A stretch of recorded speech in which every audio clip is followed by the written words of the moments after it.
आजकल बिहार और बिहारियों को गाली देना एक फैशन बन चुका है। अभी हाल ही में कांग्रेस की केरल इकाई ने बिहारियों की तुलना बीड़ी से कर दी, लेकिन ये कोई पहली बार नहीं हुआ है। ऐसे अनगिनत मामले हैं जब बिहार और बिहारियों को नीचा दिखाया गया है। बिहार डीएनए से तेलंगाना डीएनए बेहतर है।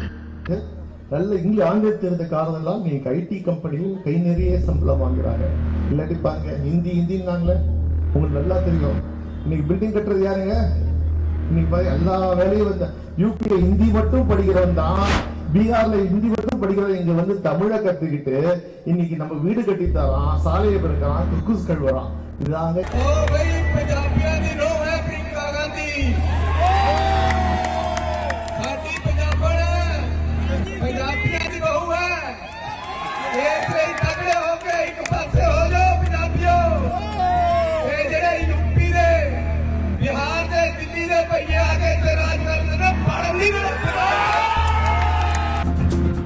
मेरा एक अक्सर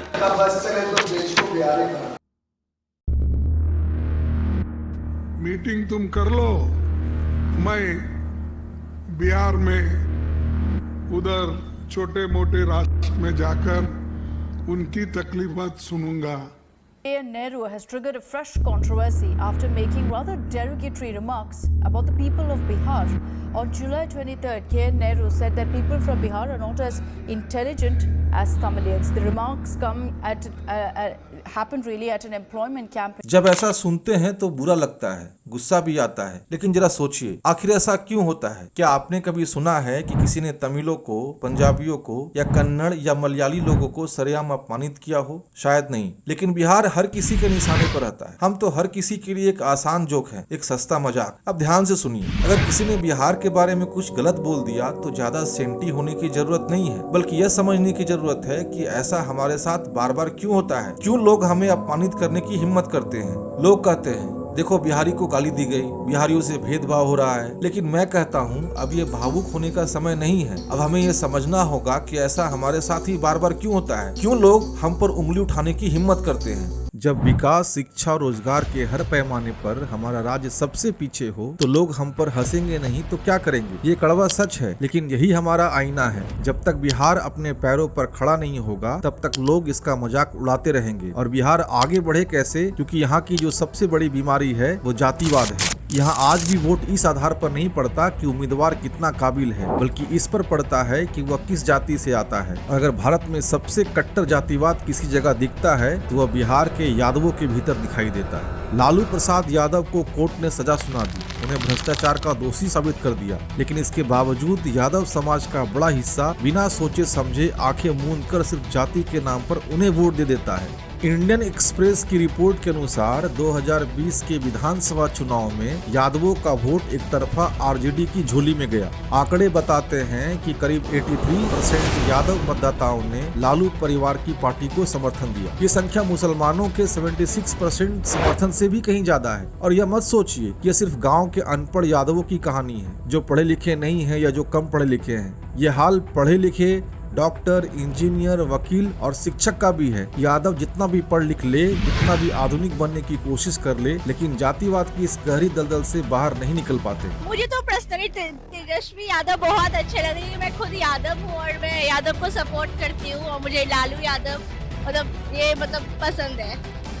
हाँ मतलब पसंद है, उनका काम भी बहुत अच्छा है। तो जाति है इसीलिए पसंद। से भी मतलब हम लोग का जो जाति है, हम लोग अपनी जाति को बहुत अच्छे से जानते हैं, तो तभी हमको पसंद है। मतलब उनका जो है हमको पता है कि वो किस मोटिव के साथ क्या करेंगे नहीं करेंगे, तो थोड़ा ये इसमें पता है। लगता है कि नीतीश कुमार से बेहतर मुख्यमंत्री तेजस्वी यादव बन पाएंगे। हमको लगता है क्योंकि लालू यादव भी रह चुके हैं, तो उसलिए लालू यादव में विकास तो नहीं हुआ था, बिहार बहुत पिछड़ा था। बट मुझे जैसा लगता है तेजस्वी यादव में वो भी बहुत वेल एजुकेटेड है और मुझे लगता है कि कुछ नया वो कुछ नया करेंगे। अभी आप ग्रेजुएशन नहीं, मैं मास कम्युनिकेशन की स्टूडेंट हूँ। इतनी पढ़ी लिखी होकर फिर जातिवाद पे जा रही है। यादव है तो यादवों को सपोर्ट ऐसा नहीं है। यादव में खुद हूँ तो मुझे लगता है कि थोड़ा यादव बहुत पीछे हट रहा है, तो थोड़ा यादव को। आरजेडी भले ही 20 साल से सत्ता से बाहर हो, लेकिन इसका आतंक आज भी बिहार की गलियों, मोहल्लों और गाँव में महसूस किया जा सकता है। जमीन हड़पना हो, दुकानदार से उधार लेकर पैसे ना चुकाना हो, रंगदारी मांगना हो या सीधा सीधा गुंडागर्दी, ये सब आज भी उसी मानसिकता के हिस्से हैं और यही वजह है कि गैर यादव ओबीसी तबके के लोग किसी भी हालत में आरजेडी को वोट नहीं देना चाहते। सब ज़्यादा लोग अपना बाँझ दिखाता है, मुसलमान लोग अपना बाँझ दिखाता है यहाँ, और जात जो है सो हवा में अपना हाँ वही होता है। यहाँ किसी का कोई नहीं देखने वाला है। ये तो 15 साल लालू को राज किए है, उसको बाद दूसरे जगह होता है कि यहाँ भी होता है राजद के जीतने के बाद?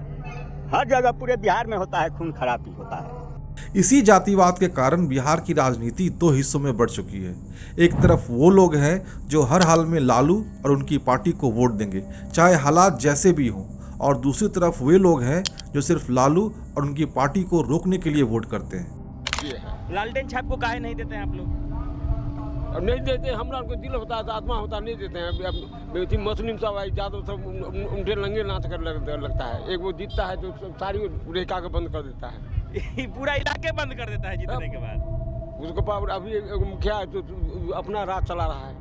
आज जो लोग नीतीश कुमार को वोट देते हैं या मोदी जी को सपोर्ट करते हैं, किसी विकास, रोजगार या स्वास्थ्य सेवाओं की उम्मीद में वोट नहीं डालते। उनका मकसद सिर्फ इतना होता है कि किसी भी कीमत पर आरजेडी वापस सत्ता में ना आ जाए, क्योंकि सबको पता है अगर आरजेडी सत्ता में लौटी तो वही पुराना जंगल राज फिर से लौट आएगा।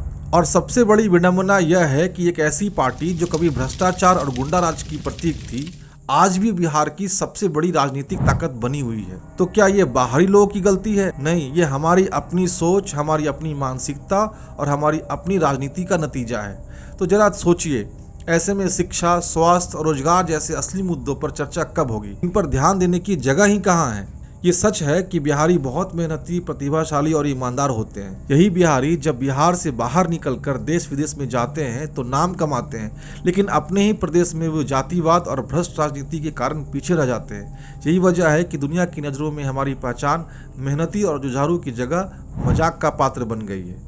तो अगली बार जब कोई नेता बिहार पर कोई घटिया जोक मारे तो गुस्सा होने से पहले खुद से ये पूछिए, क्या हमने बिहार को इतना मजबूत बना दिया है कि कोई हम पर उंगली ना उठा सके? अगर जवाब नहीं है तो लड़ाई बाहर से नहीं, भीतर से शुरू करनी होगी। अब हमें अपना घर सुधारना होगा, तभी बाहर वाले भी हमें सम्मान देंगे।